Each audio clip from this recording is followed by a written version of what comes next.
warahmatullahi wabarakatuh. Perkenalkan, nama saya Zahra Nuraita Putri Irkam dari kelas 2E Perbankan Syariah dengan nomor NIM 205231199.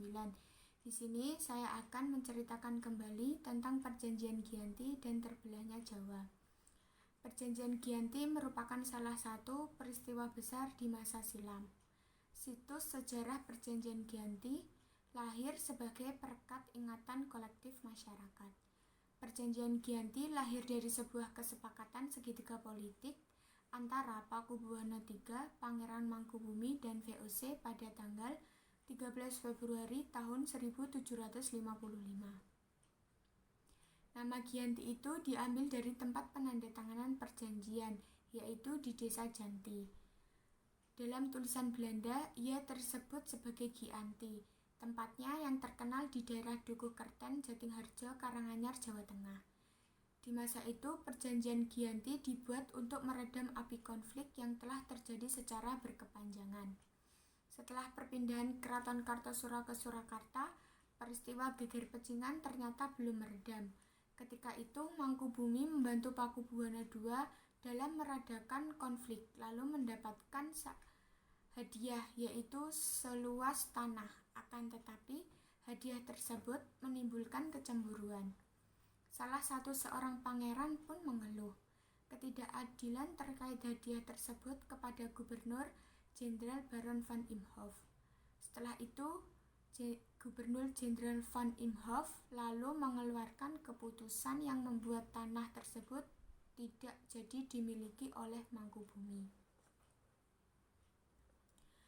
Perlawanan tersebut membuat Gubernur VOC untuk Jawa Utara, yaitu Nicholas Harting, mengambil keputusan untuk menyelamatkan daerahnya secara tertutup. Harting melakukan perundingan dengan Pangeran Mangkubumi. Setelah melakukan perundingan dengan keinginan Pangeran Mangkubumi yang ingin menjadi penguasa tanah Jawa. 23 September 1754, nota kesepahaman VOC dan Mangkubumi terlaksana. Disampaikan oleh Pakubuwono III, pengganti Pakubuwono II. Nota tersebut menyatakan bahwa Pangeran Mangkubumi memperoleh wilayahnya. Pada tanggal 4 November 1754, Pakubuwono III menyetujui hasil dari perundingan tersebut. Gubernur Jawa Utara dengan Mangkubumi. Surat pernyataan tersebut telah disampaikan kepada Mangkubuwono III, yaitu Gubernur Jasop Mosel. Lalu terjadi kesepakatan yang mendorong perjanjian besar yang ditandatangani di Desa Giyanti, tepatnya di sebelah timur Surakarta. Penandatanganan perjanjian tersebut menjadi rangkai dari terbelahnya tanah Jawa menjadi dua bagian, yang dikenal dengan Pasihan Nagari. Awal inilah yang menjadi naiknya tahta Mangkubumi di Yogyakarta sebagai Sri Sultan Hamengkubuwono I berupa gelar Senopati ing Aiga Sayidin Panologomo Karitawuh. Setelah penandatanganan tersebut pada 13 Februari 1755, adanya atribut-atribut keraton antara lain keris yang dijadikan pusaka. Kedua bahasa bisa disebut juga sebagai bahasa Bagongan. Lalu tari, Blangkon, Yogyakarta, keterbelakangan Jawa tidak terjadi seketika Perjanjian Giyanti. Adanya bahasa yang berpengaruh dan lingkungan atau kebiasaan bahasa terkait tidak bisa diubah begitu cepat dalam waktu 1-3 tahun. Proses pembagian wilayah dan bahasa menggunakan proses yang panjang. Perjanjian Giyanti tidak merinci pembagian wilayah. Gilirannya menimbulkan serentetan peristiwa yang sengaja diacak sehingga mengakibatkan kecenderungan konflik. Perjanjian Giyanti menyebabkan Raden Mas Said yang membantu Mangkubumi masih tetap melakukan pemberontakan. Pangeran Sumbernyawa turut menuntut hak sebagai penguasa wilayah.